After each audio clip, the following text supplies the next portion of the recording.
up, what's up, what's up, man? Right now, I gotta let you guys know, sneak and peek tour, man, Tommy Gunn suspended from TOP.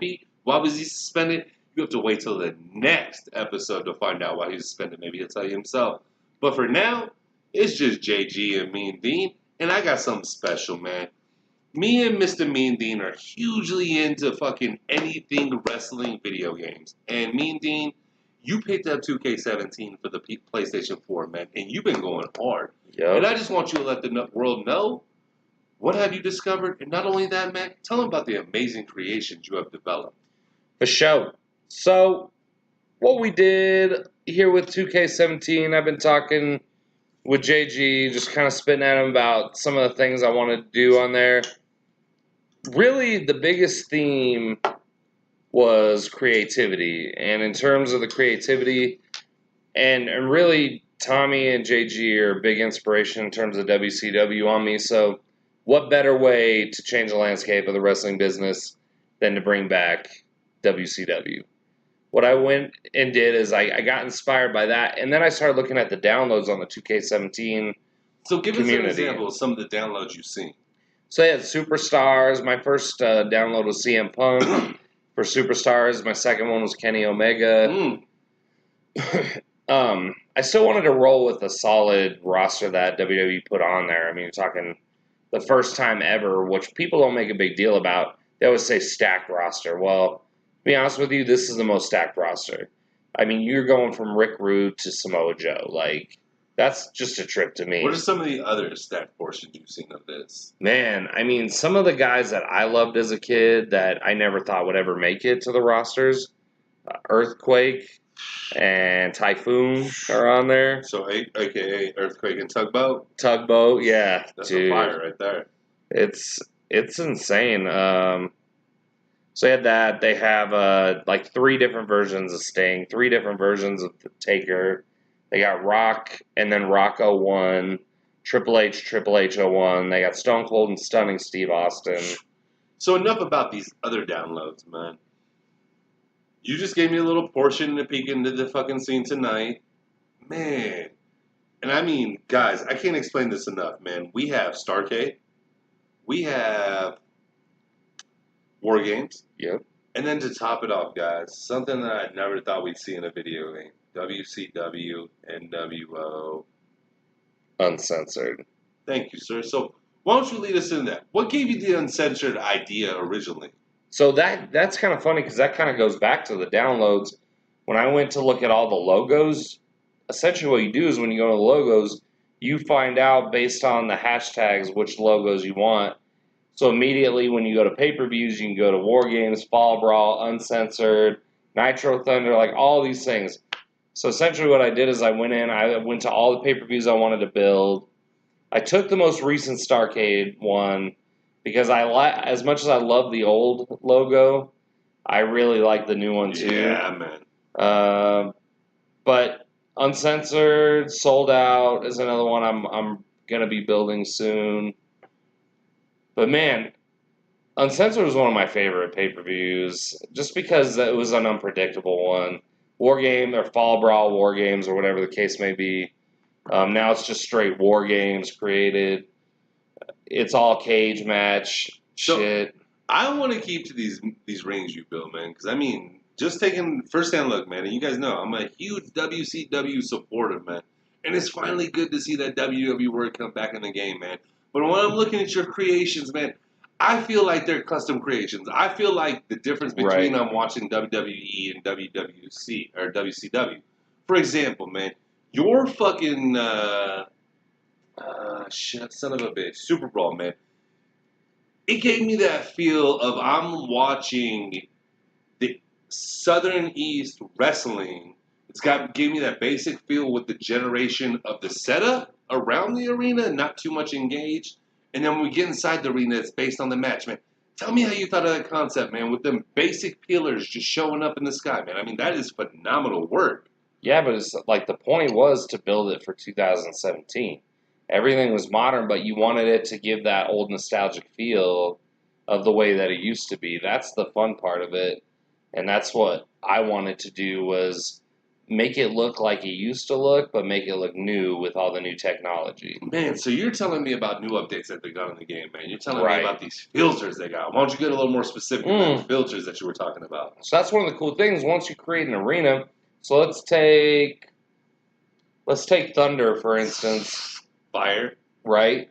Created a brand new Thunder, but you can add like 90s and 80s filters to it to make it look kind of grainy and shit. And then you could even do like weird shit like sepia tone or like black and white. What? So time out. For the dudes like me who don't know about the sepia tone or anything like that, please describe that a little more in detail. It's like it's hard to describe. It's like a fucking like vanilla looking type of screen. So it's kind of like that basic feel that we were seeing in the 80s and the 90s, man, where even though the arenas and the matches were set up greatly, right, you still had that feel of you were still. But man, watching your shit tonight, man, I gotta say, man, it got me hyped, man. As soon as I go home tonight, I'm throwing in the 17. I'm getting riding. For real. Man, we rolling, man. I mean, that's because of you, man. But tell us about some of the other stuff you do. Tell us about the storylines you're trying to set up through all the cards, man. Storylines are fun for me. With the whole idea of separating WCW was to take my created character and several other created characters and some of the people defecting and get them to WCW so we can compete. So my first ever match when I created Nitro was John Cena versus my creative player because I wanted John Cena to be the guy to defect and end his career in WCW. And then Brock ran in after that match. So Brock was the other surprise. And this was a computer run-in? Yeah, it was a computer run-in. Oh my god, this is good. Okay, So then I had to go take on Brock for the WCW title. Okay, so we win the WCW title. Now, there's one dude you've been telling me you've had a fierce rivalry with on this game. Why don't you elaborate a little bit more on that? So at first it was Finn, because Finn's been a pain in my ass. But that was all in WWE. So that's why I defected, because even though I beat Finn, I was like, look, I'm not going to, my character wasn't going to go any higher than he was going to go because the Finn matches were all 5-star. Yeah. So I'm like, you know what, let's defect, let's move on, let's create my own show. Then I was like, you know what, let's do a real invasion angle. Like, fuck the real story that happened in real life. Like, let's do a real WCW invasion angle. And it started off with Survivor Series. And I fought Triple H non-title, and Triple H whooped my ass. So we're talking about destroyed. Like, we're talking about multiple pedigrees, pinned in the middle of the ring. See, that's the thing is, it wasn't multiple pedigrees. I actually reversed the first one he tried to put me in. But the second he hit me with the next one, it was over for me. It's a wrap. Okay. Yeah. So I beat his ass pretty bad, but Triple H kicks out of everything. Like, if you think of his status in real life, they really put that in the game. So we're talking about the McMahon status, Yeah, the Illuminati status. Like, he's gonna kick. I hit him with 3 of my finishers that kicked out. Okay, Out of every one of them. So match 1, we got Triple H up 1-0, correct? Yep. So match 2. So match 2 I challenged him at Mania, and I was like, look, H, we're going to settle this for title, because Triple H eventually went over in WWE. So I was like, let's settle it, title for title. Winner gets to take the other promotion's championship. And I was like, I'll even do it in your backyard. So time out. Before you continue on with the story, what was the backyard? Give us WrestleMania. So we're at the big card of the year. At the big show. Okay, so let's go. So main event, WrestleMania. We did our thing. Hit him, no lie, with 5 of my finishers. 5. After me and him beating the shit out of each other, and both of us were both down on our energy bars. Like, far down. So, and as an outsider who doesn't play this game, typically, we have 3 bars. Originally, we go through the first. We go to green, yellow, and red. Yep. What bar are you sitting on for the people who aren't accustomed to the game? Oh, okay. So we're down there. Okay. Me and him are both down there. Oh shit! So it's pretty much next big move wins. And it's a falls count anywhere match. So I dropped him with an RKO on the table, covered him. He hit me with a comeback, pedigreed, done. Damn, okay. So, right now, you are down in the series 0-2 to Triple H. Yep. Let's go. Match 3.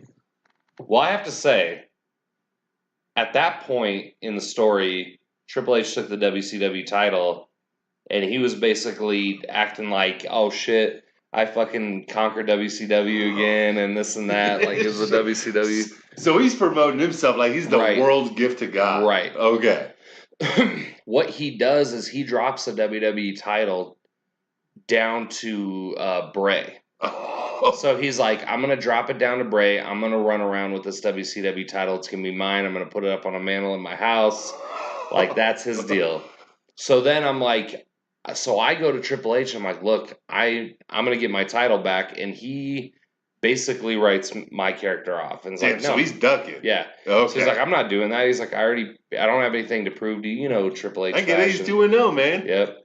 So I was like, if you don't give me the title shot, I'm going to run through all of your champions at separate events and take all your belts.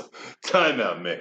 That gets me fucking intrigued, man. So not only are you putting on the pressure on Triple H, you're telling him that, hey, if you don't do this, man, I'm going to own your shit. Yeah. Okay, let's go. To get his attention.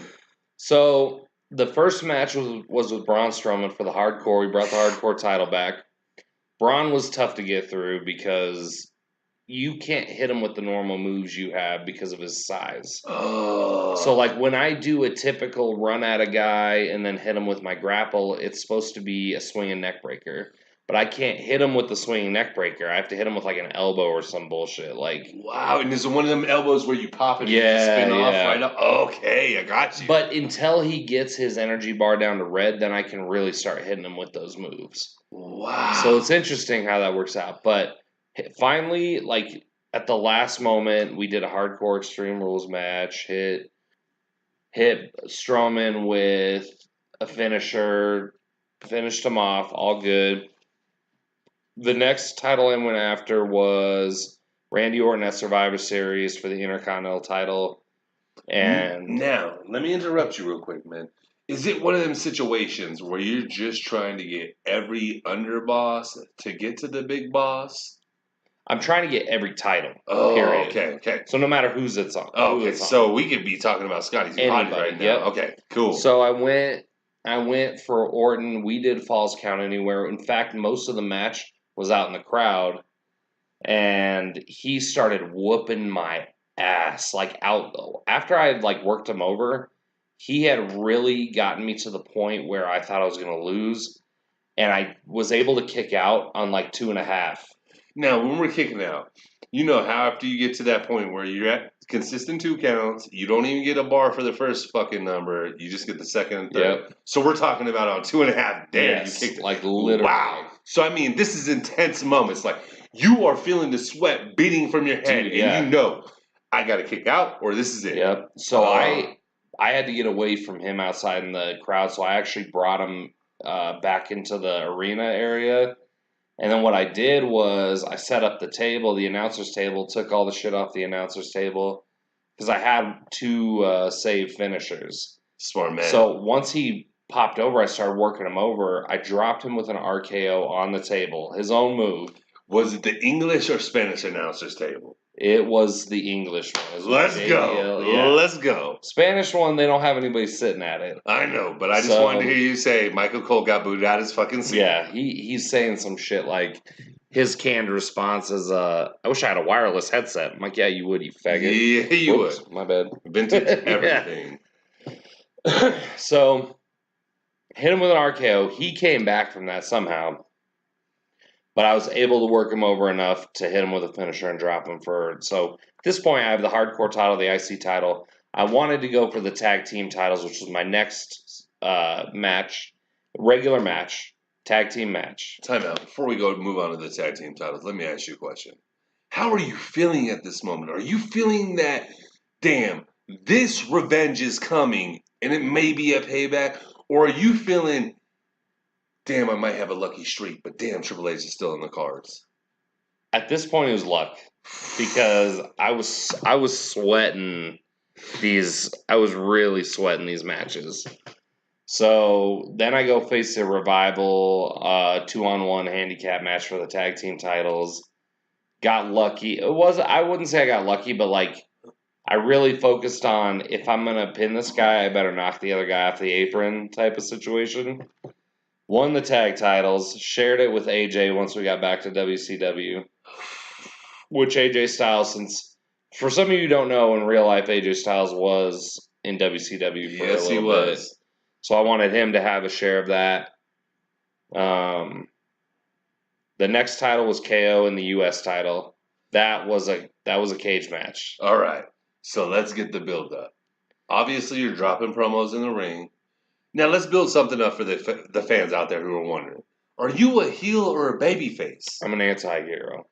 Wow! So you were the resurrection of Stone Cold Steve Austin. The people in WCW hate my heel persona, but love that I'm going after WWE to rectify what WCW is. Wow! So you're so impactful, even though you're a heel, you are the face of the show. Yeah.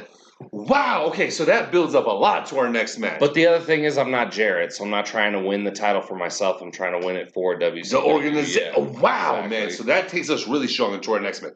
So, KO on a roll. Yeah. We got the 2-on-1 right now. We're the U.S. champ, tag team champ. What's the So Intercontinental champ, tag team champ, hardcore champ. Oh, Now I'm going for the U.S. title. Okay, so now KO not interfered, but KO came out and cut promos because he was like, look, we already know he's Triple H's boy. So we're like, yeah, let's do this U.S. title. He's like, I'll even put it on the line just to fuck you up.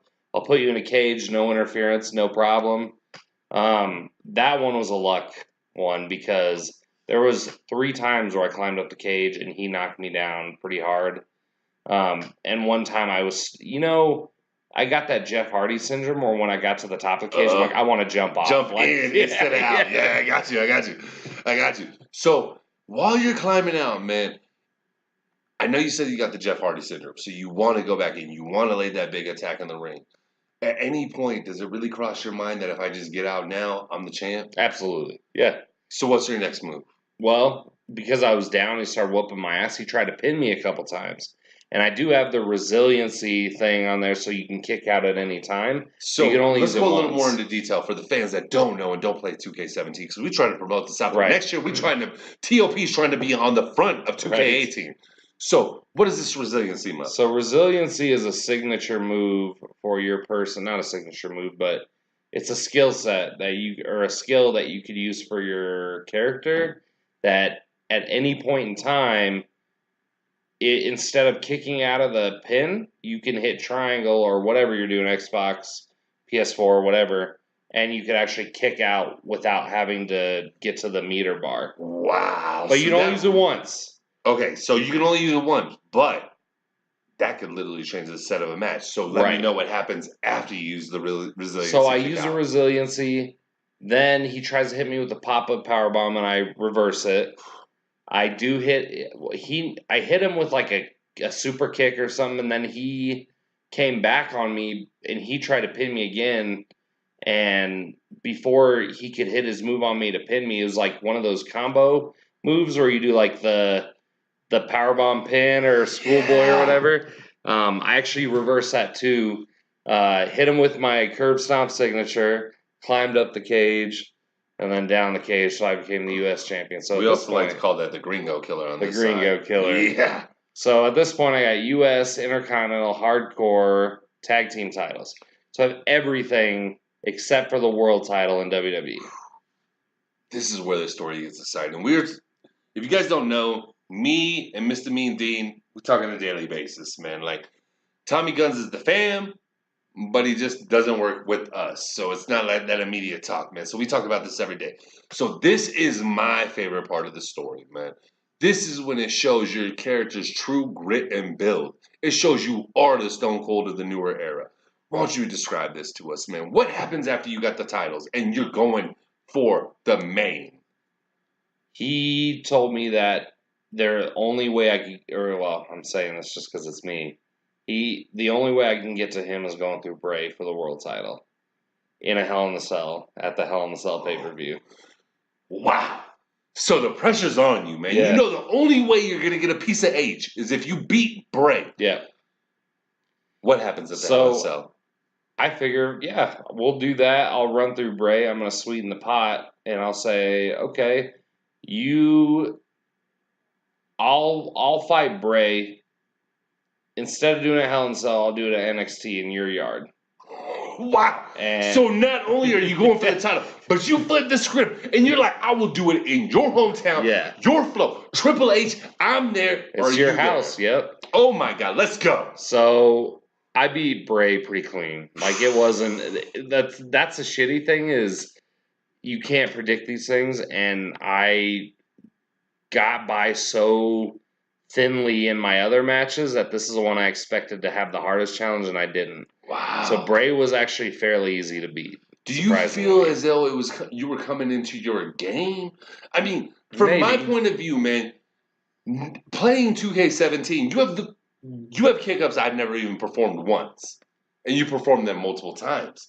So I mean, right there, if you can alleviate the kick-up and you kick it up at 2.5, yeah, how's anybody ever gonna pin you, man? So the pressure's on you. You kick up, what goes on?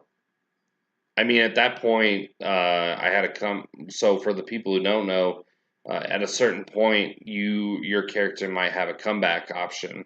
So you hit the comeback and you do like the Shawn Michaels flip up or something like that. Yeah. Start whooping Bray's ass. I hit him with a signature, hit him with a finisher, and it was over. But that was after throwing him into the Hell in the Cell like 20 times. Jesus. Like, I wanted to look as brutal as possible because you can't beat Bray without it being that way. Yeah. So, done and done. My character has every title right now in the WWE except for the Cruiserweight, which different story, I don't right? think you should have that anyways. But now we're setting up the true match that we want to see. Yep. This is truly what the WWE should do with their fucking... If you guys can't tell, I'm fully involved. I know you're fully involved. WrestleMania 34. Josh Adams versus Triple H. You not interested? Do you not want to see what happens next in the story? That's the kicker, though. I was like, look, if I'm going to beat Bray at NXT in your house, embarrass you, you're going to do our match at Starrcade. So I want you embarrass me at your show at WrestleMania and took my title. I'm going to take your title from your company and bring it to mine. And time out. At Starrcade. This Starrcade, was it preemptively in the system, or did you have to create I created the Starrcade, yeah. Oh, wow, man. So, I mean, we are truly getting into competitions of what the Monday Night Wars could have been. For real, yeah. And honestly, I was a little nervous because Triple H has whooped my ass 2 times in a row. So I'm like, well, how embarrassed would I be if he whooped my ass 3 times in a row? But I was like, you know what? Fuck it. What is the one match that is the end-all, be-all of any rivalry? And in my opinion, it's Last Man Standing. You know, I'm a lover of that. So I'm like, I'm going to fuck up Triple H beyond repair. And we went everywhere. We went backstage. We were on the stage. I was like, look, H, I've ran in on one of our matches. I'm like, I'm not going to run in. I'm not going to stop you at the stage. I'm just going to let you walk in. We're going to prepare. We're going to fight. We're going to do this like men. I fucked him up with the chair, with a kendo stick, with a ladder. At one point, he pulled out the ladder and set it up between the ring and the barricade. Okay. Oh, wow. So what I did is I hit him with that 630 splash off the thing. And so you hit him with the ladder. Prince Puma. Yeah, and to break the ladder, from the outside. Now, when it breaks, is it like one of them breaks where it just splits at the part? Yeah. Oh, man, it splits funny. Right in there, right in the middle, and then it dissolves because that's how games are. I didn't bring out any tables, but I did hit him with an RKO on the announcer's table. I had to hit him with the spiral tap. He hit me with a pedigree, and it took me to the count of eight to get up. So it was a close one. But for the first time, I mean, I had fucked H up for real. Like, it wasn't even a question. So I want to go back to that count of 8, man. Like I said previously, a lot of our players have not played the 2K series at all. Describe to them what it's like in that panic moment. Like, I know what it's like when you're at the count of 2 and you have that small meter that you know you're not going to hit. What's it like when you're at the count of 8 in an Iron Man match?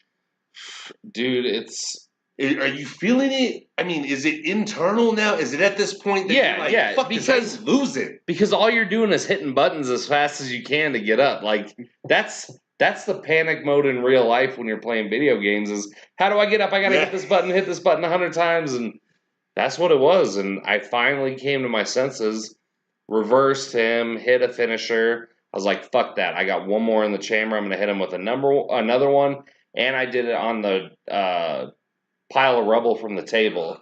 So I was like, so I dropped him again, counted 10, H was done, took the title back to WCW with me. So right now, in your storyline, who's the dominant champion? Josh Adams? I feel like that goes to Joe. Wow! Hold on, time out. This is something we haven't even brought up in the cards earlier. Right, yeah. How does the Joe get involved in this? Well, Joe, so I wanted 2 championships like WWE has. Not Raw and SmackDown. I'm talking about world title and no, we WWE talking about title. WCW, Yeah. WWE. Right. Guys know your business. But currently, right now, Joe's the WCW champion, and Josh Adams, the character, is the world heavyweight champion. But it was about the show, it was about the company. I'm bringing the title back to them, Yeah. and I don't want to necessarily be the champion. I do, but it's not my time. I did it for the company, so let somebody run with it. And then when it's my turn, I'm going to take a run at Joe. That is, my mind is blown right now. I can't even tell you where I'm sitting right now, but I gotta know this, man. So we got all this build up, right? We got a fucking definitive winner, the champ of both shows, as far as I'm concerned. But what happens when there's an invasion? And I don't mean an invasion of shows. I mean an invasion of challengers to your titles. Do you defend them? Do you defect them? What do you do? What makes Josh Adams tick in his everyday life in professional wrestling? What's going to take you to the next level? Do you already feel that you're on that Stone Cold Steve Austin, that Triple H, that fucking Shawn Michaels level? You have to be, or do you have to still build it up? No, you have to be. There's going to be some build up, but you have to be on that level at this point because who else goes to Mania and Starrcade for 2 titles? Like, damn, I don't know.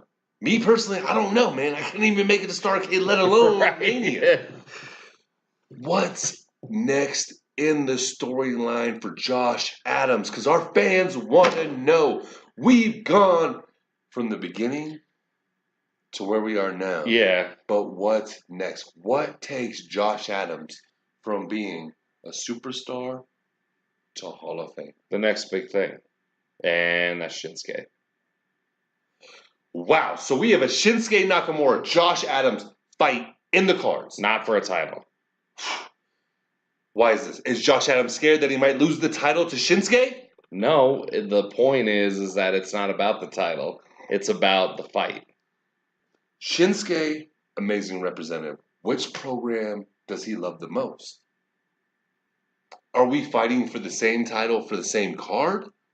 Or is everything in your life, in Josh Adams' life, when it comes to the squared mat, beyond the mat, the arena, the place, the grand championship, the place every man wants to be, what is it truly about? Is it about what's in here, in the heart, if you can't see what I'm doing? Or is it about the championships and the legacy he will leave for the future? It's about the legacy.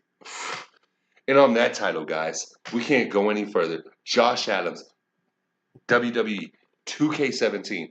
Amazing, phenomenal storyline. If you haven't heard it, you need to start this at the beginning and listen to it again. Because if you want a real creative program, how WWE should be ran, we just gave it to you. And you know the funniest thing? It's a video game that they created. But you know what they're doing? Josh Lockwood, a.k.a. Mr. Mean Dean, and we just got real deep right there, is letting you know the secrets on how to build a phenomenal program. So if you ever think TWF won't be amazing and beat Vince out one day, keep dreaming in the cards. You're living in the skies. All I got to say is Josh Adams for champion, beat Triple H, showed he was the true title winner, brought WCW back to the big boys card. And for that, for TOP, for the suspended man, Mr. Tommy Guns, for JG, and Mr. Mean Thing, we are out.